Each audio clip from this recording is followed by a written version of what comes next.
Buenas tardes, profesor Jairo Turriate. Somos los integrantes Alberto Eufrasio Fuster, Gisela Torres Carrasco, Jenny Yesenia Tairo Mamani, Gladys Guamaní Aquino, Kenny Chino Quispe y Brian Ramos Guaranga, encargados de la tarea académica número 1 de la semana del 1 al 3. A continuación, Alberto empezará con nuestra presentación.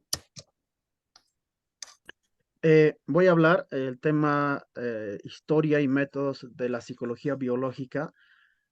Vamos a empezar con Edwin Smith. Habla sobre el comienzo del estudio del cerebro, en la cual también vamos a ver la edad antigua, el tema de Hipócrates, en la que hace una investigación sobre el cerebro, reconociendo que el cerebro contiene alegrías, placer, risa y ocio, ¿no? Y también tenemos en la Edad Media el tema de periodo oscuro, donde hay un silencio, donde se determina que la psicología experimental, hay un yendo de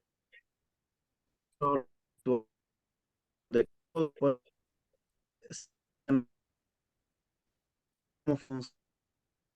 forman sus raciocinios. Vamos a ver el tema de Renacimiento y su edad moderna con Andreas Vesalius en el año 1514-564. Vamos a ver sobre cómo comienza el tema del estudio del cerebro, en la cual podemos nosotros observar el tema de cómo se está generando las expectativas, y ver de qué manera podemos nosotros entender funciona el cerebro, ¿no? Y cuando hay un renacimiento vemos cómo se influye la mente y el cuerpo en el tema del dualismo con René Descartes. Y ahora, en estos tiempos queremos observar también en el tiempo de renacimiento un estudio radical del estudio del neurocientífico, en la cual ya se abarca más a observar las funciones del cerebro. En el tiempo, la edad moderna, vemos con Frank Joseph el tema de la denominada ciencia organología. Sus seguidores lo llamarían luego frenología. El siguiente, por favor.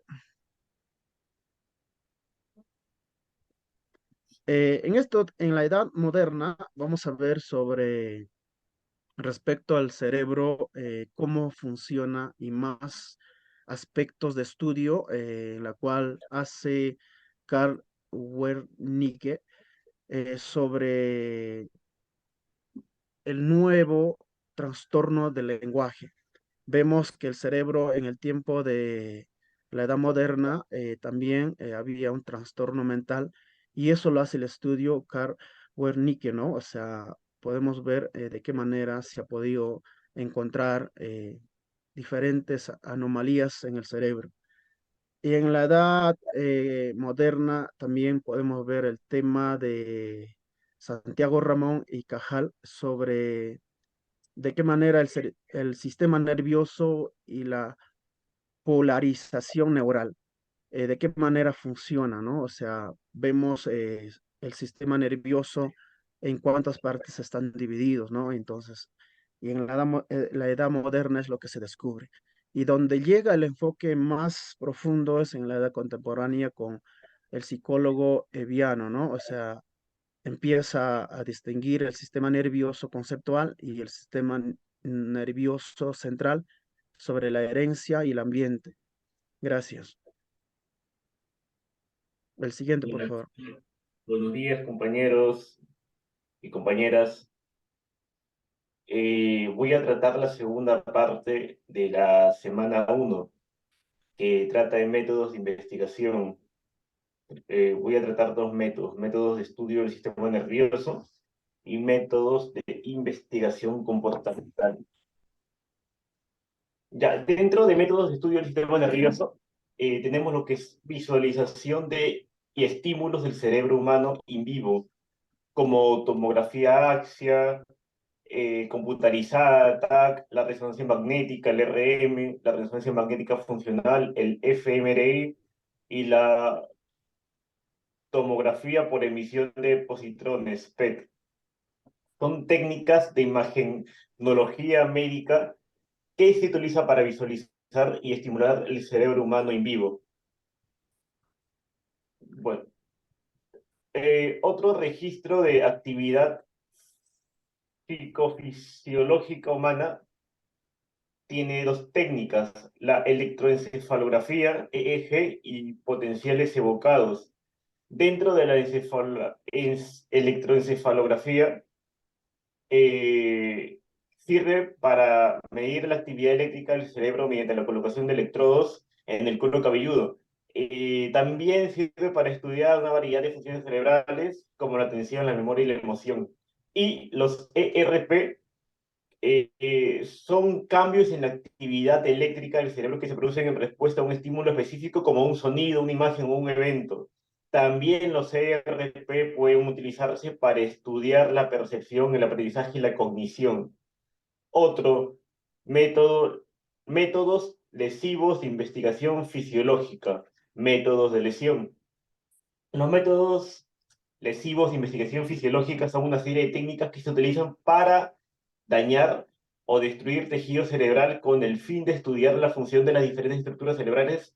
Los métodos de lesión incluyen lesiones por aspiración, lesiones por radiofrecuencia, lesiones por bisturí o bloqueos criogénicos. Ya. Otro método de investigación farmacológico. Son una serie, los métodos farmacológicos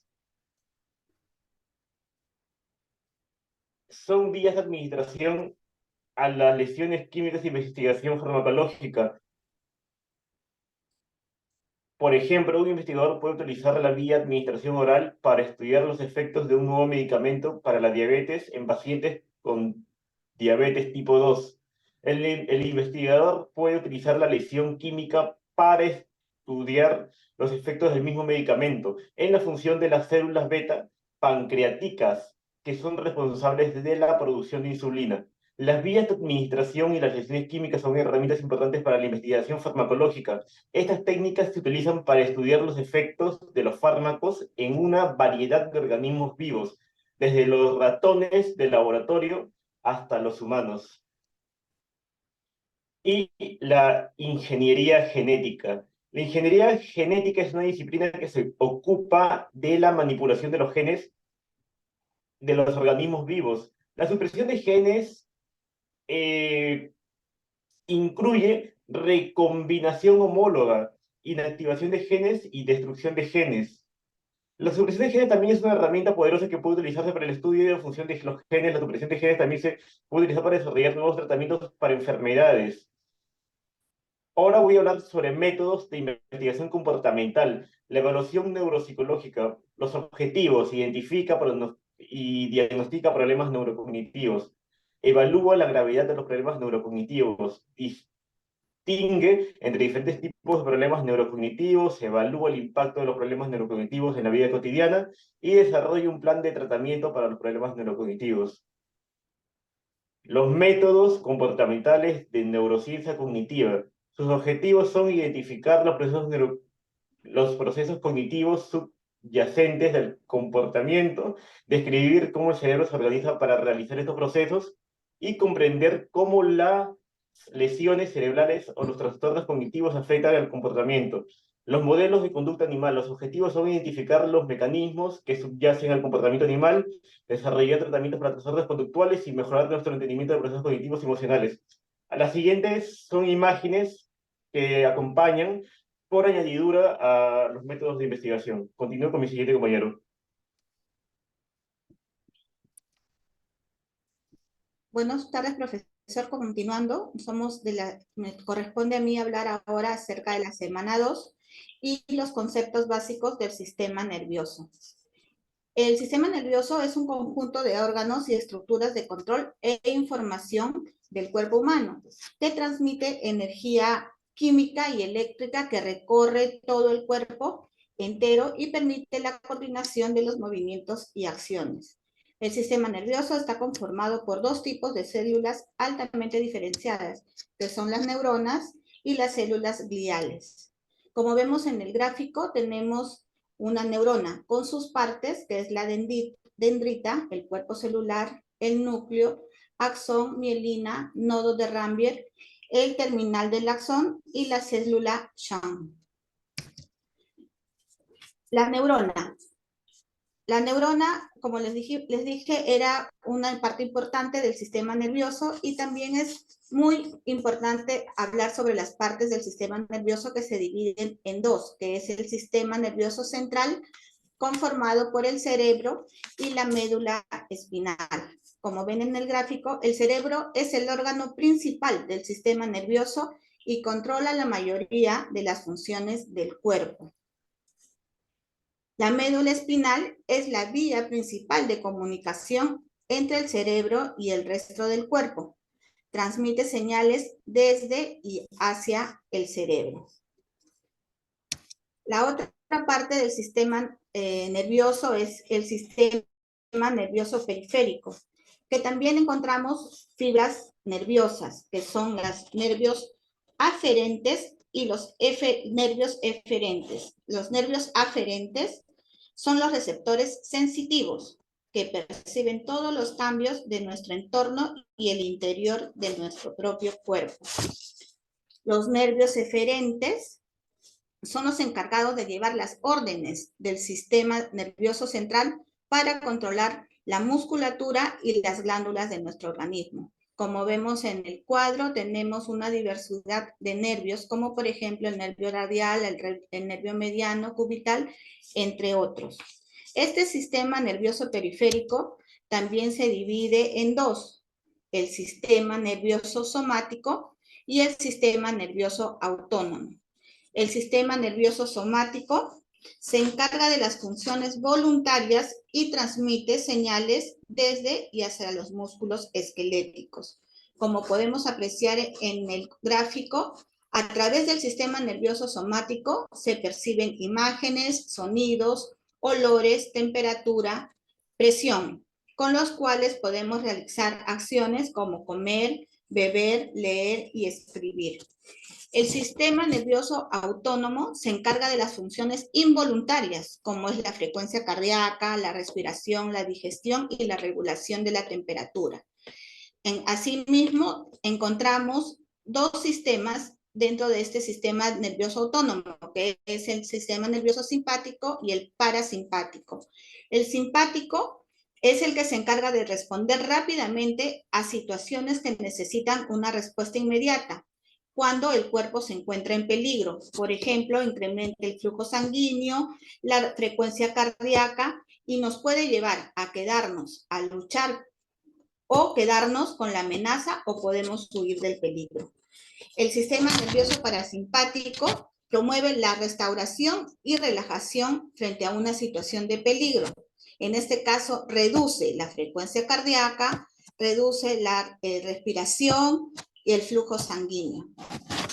Finalmente, encontramos las funciones del sistema nervioso, que son recibir información sensorial, procesar información, generar respuestas, coordinar acciones y funciones corporales, mantener la homeostasis y proporcionar la base para la cognición y conciencia.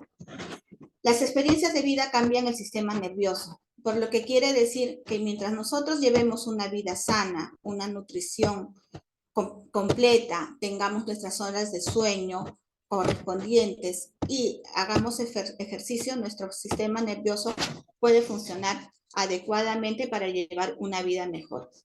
Es todo por mi parte. Continuamos con mi siguiente compañera. Gracias.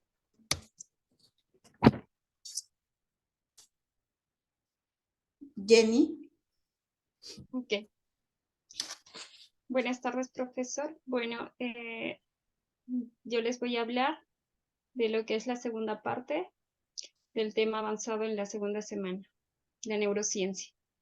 La neurociencia es el estudio del sistema nervioso. El sistema nervioso está compuesto por el cerebro, la médula espinal y las redes de células nerviosas sensitivas o motoras. Estas son llamadas también neuronas o células nerviosas que tenemos en todo el cuerpo. La neurociencia se define como un estudio científico del sistema nervioso, principalmente el cerebro y sus funciones. Esta estudia las complejas funciones. Aproximadamente hay 86.000 millones de neuronas o células nerviosas en todo nuestro cuerpo. De las interacciones químicas y eléctricas de estas células se da la sinapsis, que de allí derivan todas las funciones que nos hacen humanos, desde aspectos sencillos como mover los dedos, hasta la experiencia tan compleja o personal de la conciencia, de saber qué está bien o qué está mal, o crear cosas que nadie pudo antes haber creado, ¿no? De saber, bueno, tradicionalmente la neurociencia ha considerado una subdisciplina, se ha considerado como una subdisciplina de la biología, pero actualmente es un activo campo multidisciplinar. En él trabajan muchos psicólogos, químicos, lingüistas, genistas e incluso científicos de la computación, entre otros.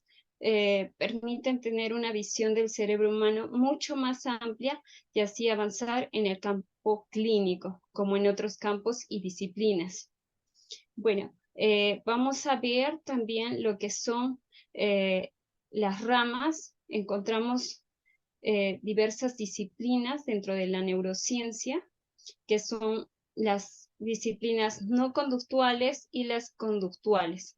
Entre las no conductuales tenemos a la neurología, que estudia la anatomía, la fisiología y la bioquímica del sistema nervioso. A la neurología, que estudia el tratamiento de los trastornos del sistema nervioso. A la neurofisiología, que estudia la actividad funcional del sistema nervioso. También tenemos a la neuroanatomía, que se encarga de estudiar la estructura y morfología del sistema nervioso. También la neurofarmacología, que estudia el efecto de los fármacos sobre el sistema nervioso. Asimismo, también podemos encontrar dentro de las disciplinas conductuales la psicobiología, que estudia la base biológica de los procesos mentales. Y la psicología fisiológica, que estudia los mecanismos biológicos y el comportamiento mediante la manipulación directa del cerebro en experimentos controlados. También tenemos a la psicología, que estudia la relación entre el comportamiento y los procesos fisiológicos subyacentes de los seres humanos. Esto sin recurrir a técnicas invasivas, ¿no? La psicofarmacología, que estudia los efectos de los psicofármacos sobre el comportamiento. La neuropsicología, que estudia las relaciones entre el cerebro y la actividad mental. Asimismo, también por último, la neurociencia cognitiva, que estudia las bases neuronales de la cognición y los sujetos sanos mediante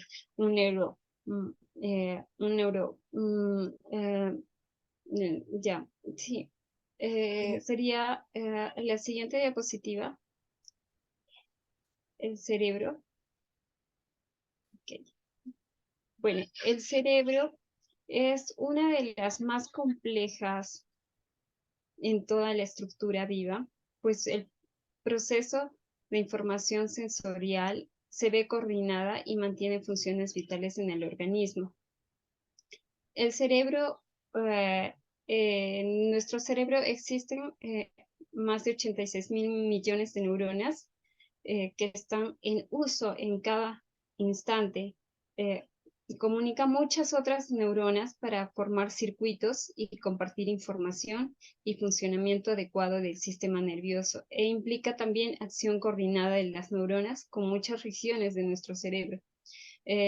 Podemos ver características que tiene nuestro cerebro. Es el sistema nervioso, que se ve siempre influenciado por el funcionamiento de otros sistemas del cuerpo, así como el cardiovascular, el endocrino, el gastrointestinal, e inmune también. Todos los seres humanos tenemos un sistema nervioso complejo que ha ido evolucionando de uno simple a uno más complejo. Este representa también el 2% de la masa corporal que un humano consume, de 20 a 30% de energía en el hombre, ¿no? El cerebro es un órgano complejo que también puede presentar el funcionamiento defectuoso de diversas formas, llevando también a desórdenes como trastornos. Estos tienen impacto en la parte social o económica también, ¿no? Asimismo, podemos ver aquí en el recuadro, ¿no?, que vemos un sistema complejo, ¿no? Tenemos ahí el lóbulo frontal, lóbulo parietal, la área de comprensión lectora, asimismo todos, ¿no?, los que podemos observar. En la siguiente diapositiva podemos pasar, compañera. Vamos a hablar sobre las neuronas. Bueno, la palabra neurona proviene del griego neuro, que significa cuerda o nervio. Las neuronas son las células altamente especializadas que controlan las funciones voluntarias e involuntarias de nuestro organismo. Estas son un tipo de célula que constituye el componente principal del sistema nervioso. Así, las neuronas son las células del sistema nervioso, aunque no son únicas, también forman parte de un sistema de células gliales, ¿no? Continuamos a la siguiente diapositiva.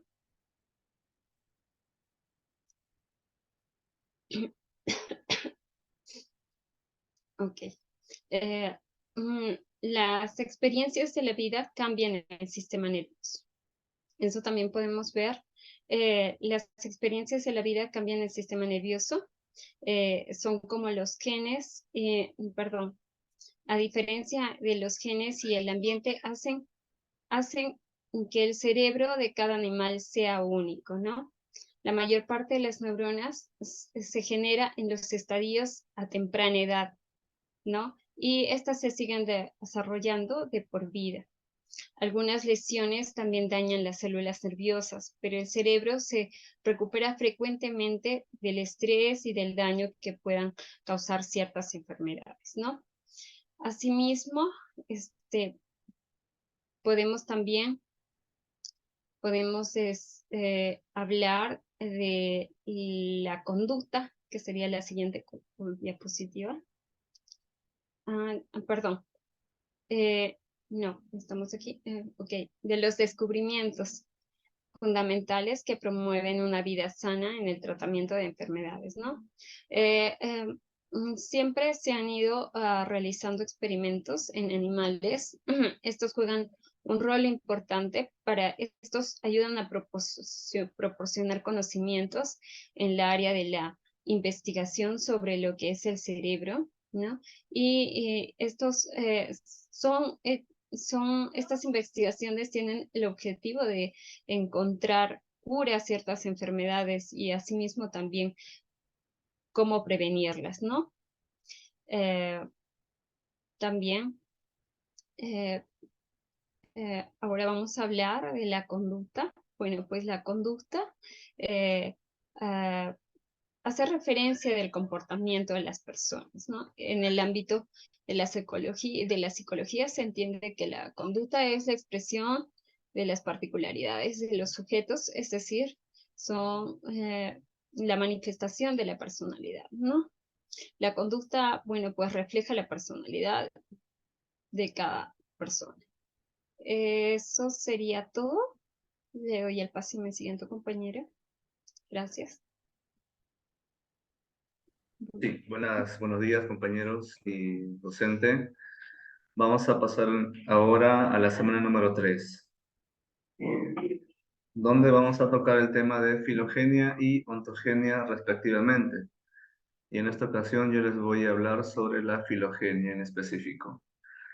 La palabra filogenia fue introducida junto con el otro término ontogenia en el año 1866 por el naturalista y filósofo alemán Ernest Haeckel, muy inspirado por la obra de Charles Darwin, y fue quien popularizó la obra en Alemania. La filogenia es una rama de la biología que se encarga de estudiar el origen y evolución de los seres vivos. También sirve para establecer relaciones entre los organismos a partir de su ADN, ARN, anatomía, embriología, morfología y otros datos biológicos de interés. Dicho de otra forma, la filogenia es la relación de parentesco entre especies o taxones en general, aunque el término también aparece en lingüística histórica para referirse a la clasificación de las lenguas humanas según su origen en común. Pero ese término se usa generalmente y principalmente en un sentido más biológico. El punto de partida para conocer la filogenia de los seres vivos es establecer similitudes entre diferentes especies. Esto se hace analizando su ADN, su morfología, su embriología, la similitud entre los usos que tienen hacia sus extremidades o movimientos. En caso de que sean dos o más especies que se encuentran similitudes en estos aspectos mencionados, se puede decir que deben tener alguna relación genética o un parecido evolutivo. Siguiente diapositiva, por favor. Ya, aquí le mencionamos el árbol filogénico del ser humano. El árbol filogénico de la evolución del ser humano es donde se encuentra dividido las divisiones de cómo fue evolucionando el ser humano, desde el ser más primitivo hasta el ser más evolucionado, o mejor dicho, el hombre de nuestros días actualmente, ¿no? Un árbol filogénico es un árbol que muestra las relaciones evolutivas entre varias especies u otras entidades que se cree que tienen una ascendencia en común. Esto no solamente abarca a los seres humanos, también puede haber árboles filogénicos entre muchas especies, como por ejemplo, se sabe que los reptiles y las aves tienen un inicio evolutivo en común muy particular, ¿no? Y vamos a citar aquí lo que dice en la lectura. Para comprender la evolución de los seres vivos es necesario tener algunas nociones sobre la transformación material que hicieron posible la aparición de estos sobre la superficie terrestre. Como guía inicial se puede retomar la materialidad, que son los aportes genéticos,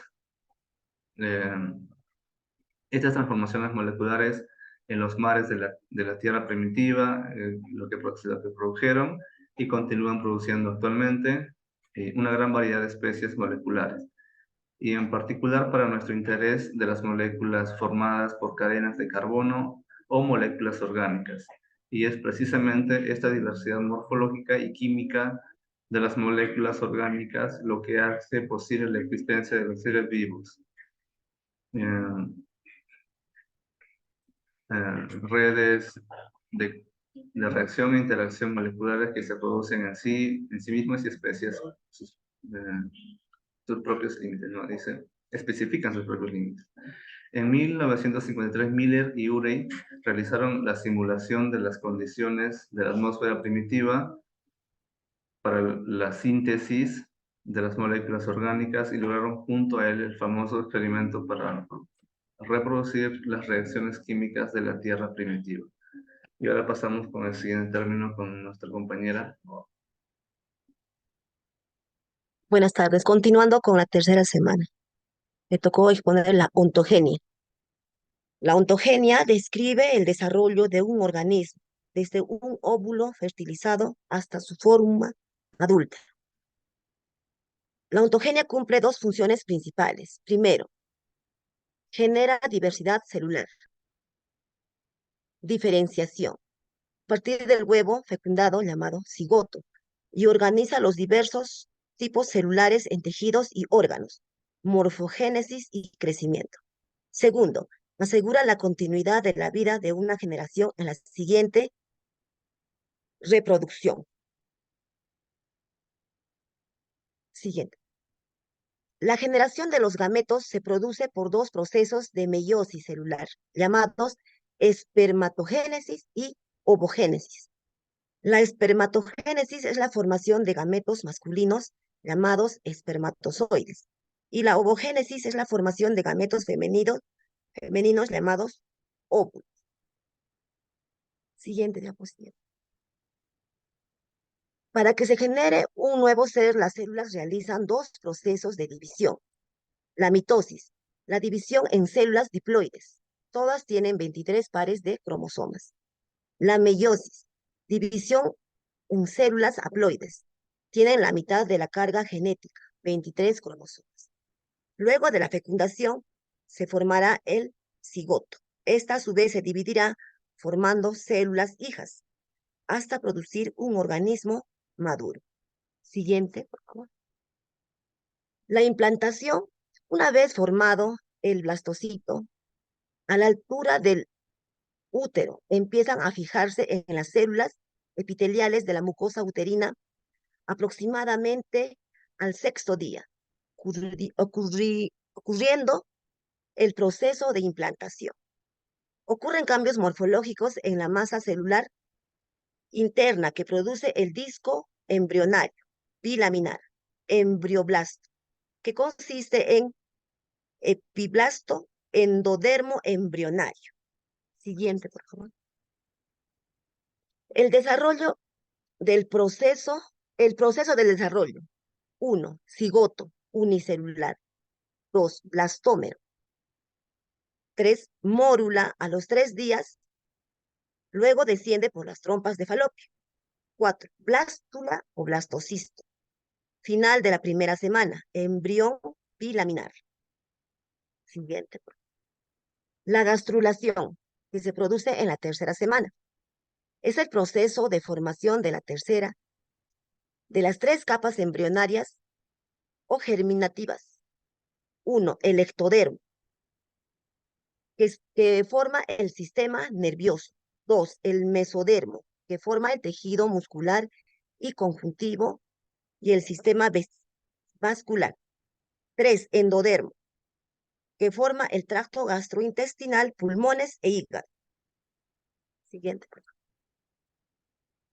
La neurulación es inducción neuronal, se forma la placa, los bordes y el tubo. Embrión trilaminar a la 3ª semana, la placa neural a la 4ª semana y el tubo neural. La neurulación se forma al final de la 3ª semana. Siguiente, por favor. El día 25, el tubo neural se dilata en la porción cefálica formando 3 vesículas. El prosencéfalo, el mesencéfalo y el rombencéfalo. Siguiente. El trastorno del tubo neural. El defecto del tubo neural cerrado es una malformación de la grasa, el hueso o las membranas de la columna vertebral.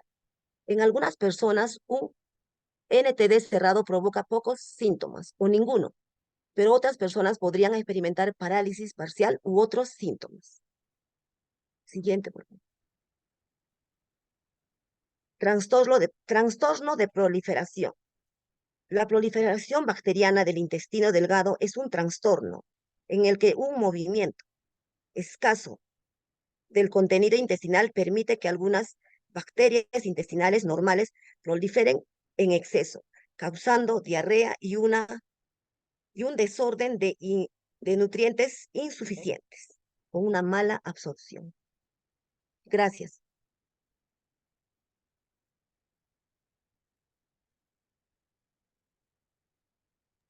Gracias, profesor. Esto sería todo con nuestra exposición. Gracias.